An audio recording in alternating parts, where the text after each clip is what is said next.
The entire community bears responsibility for the violent acts of individuals. Targeting of the Muslim American community for the actions of a few is unjust. Actually, all of us, all communities, are responsible for combating violent extremism. Singling out one community focuses our analysis in the wrong direction.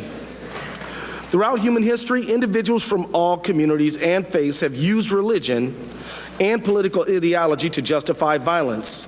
Let's just think about the KKK, America's oldest terrorist organization.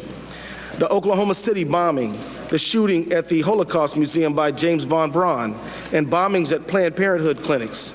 Did Congress focus on the ethnic group or religion of these agents of violence as a matter of public policy? The answer is no. Stoking fears about an entire group for political agenda is not new in American history. During World War II, the United States government interned the Japanese Americans and spied on German Americans. During John F. Kennedy's presidential campaign, his opponents portrayed a dire future for an America with a Catholic president. We now view these events of our past as a breach of our treasured American values. Let's talk about facts rather than stereotypes. In fact, the Muslim American community rejects violent ideology.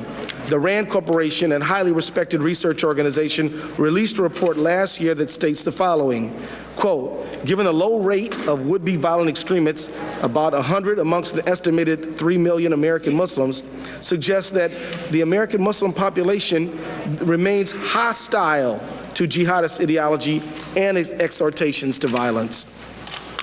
At a Justice Department press conference just yesterday, Attorney General Eric Holder said, quote, the Muslim community has contributed significantly to the resolution of many things that have resolved over the course of the last 12 to 18 months.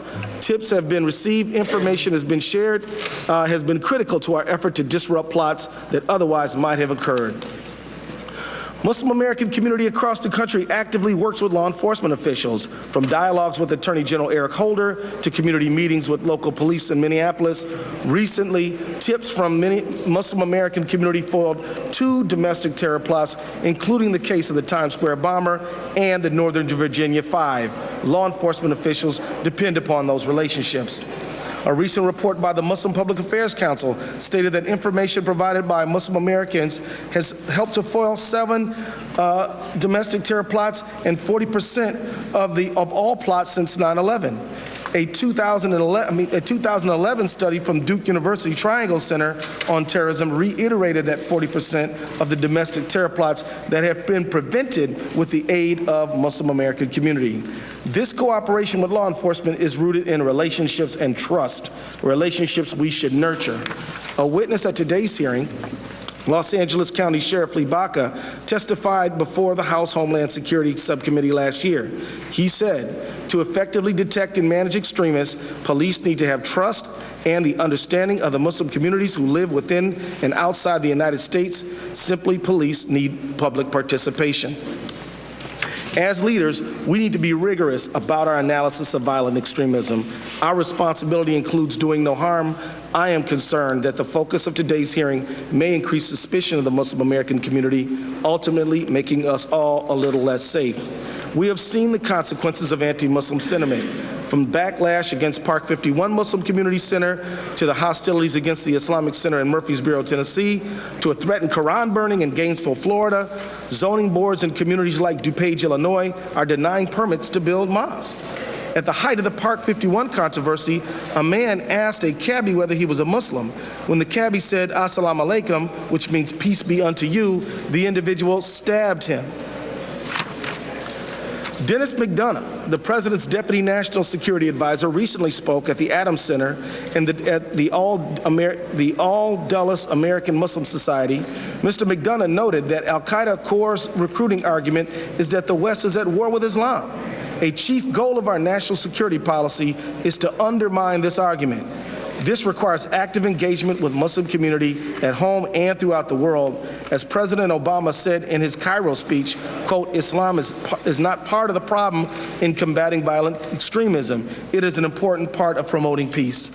This brings me to my last point, and I will try to hurry, Mr. Chairman, because I see the time. Okay.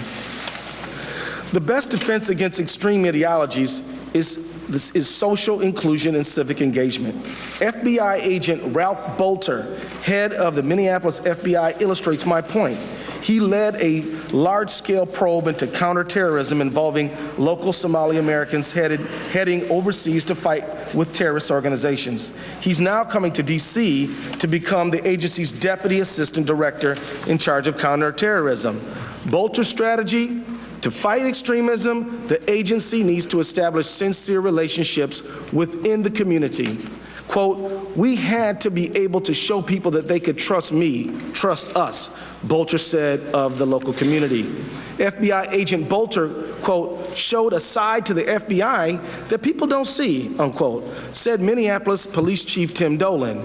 They needed that. They needed a little more to make their case, and it paid off because of the connections he made. People came forward. He became somebody that they were willing to go to, unquote. Unfortunately, I fear that this hearing may undermine our efforts in this direction.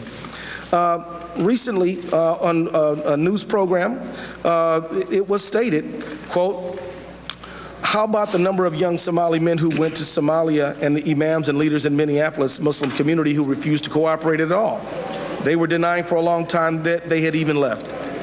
This sweeping statement regarding the community I represent is inaccurate. Unfortunately, why weren't law enforcement from Minneapolis invited to testify before this committee about the effective counterterrorism work that is going on in Minneapolis today? I invite and would welcome such an invitation. In January, the Department of Homeland Security of the Civil Rights and Civil Liberties convened a youth summit with Somali American youth and law enforcement agencies in Minneapolis. The event attracted over 100 people, including U.S. Attorney, 3 Somali American police officers, myself, several law enforcement and security agencies. The meeting provided an opportunity for Somali youth groups to learn more about the various roles and responsibilities of the U.S. Department of Homeland Security and to discuss community issues and concerns with government representatives. Meeting participants discussed ways in which Somali youth and government entities can improve communication. Muslim Americans have been part of the American scene since the nation's founding. A little-known fact is that Cedar Rapids, Iowa is home to one of the oldest mosques in America. The Muslim community is just like the rest of us. Muslims serve our nations as doctors, lawyers, teachers, business owners, cab drivers, and even members of Congress. Muslim Americans live in every community in America, and they are our neighbors. In short, they are us. Every American, including Muslim Americans, suffered on 9/11. 29 Muslims died at the World Trade Center. 3 Muslims died in hijacked airplanes, United Flight 175 and American Flight 11. Muslims stood with the rest of America united in grief and in a resolve to protect America. Along with Americans of all faiths, Muslim Americans rushed in to save and rescue victims of al-Qaeda's terrorism.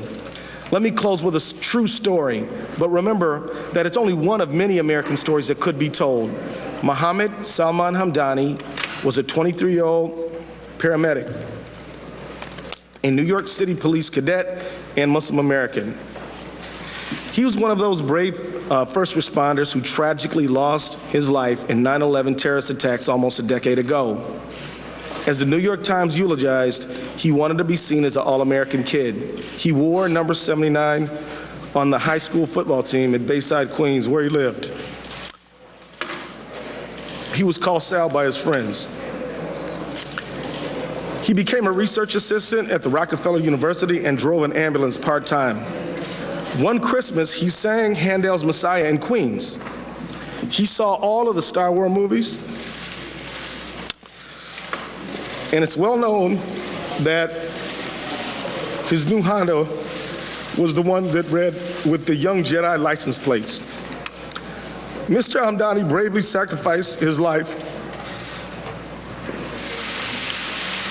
to try to help others on 9/11. After the tragedy, some people tried to smear his character solely because of his Islamic faith. Some people spread false rumors and speculated that he was in league with the attackers because he was a Muslim. But it was only when his remains were identified that these lies were exposed. Mohammed Salman Hamdani was a fellow American who gave his life for other Americans. His life should not be identified as just a member of an ethnic group or just a member of a religion, but as an American who gave everything for his fellow Americans. I yield back. Mr. Chairman. I thank the gentleman for his testimony. Mr. Chairman. Gentlelady from Texas. Parliamentary inquiry being moved by statement of Mr. Ellison, I am wondering whether or not you would waive the rules of this committee to allow all members to have opening statements. No, I will not. Written statements. I would tell the gentlelady. I think, Mr. Chairman, I would like to finish my inquiry. I think because of the severity of this issue and the passion that is being expressed and the concern for demonizing of one group, that members need to be on the record to be able to express their view, their opposition, or their support for the format and the structure of this hearing. Reclaiming my time, the regular rules of procedure will be followed, and I recognize the gentleman.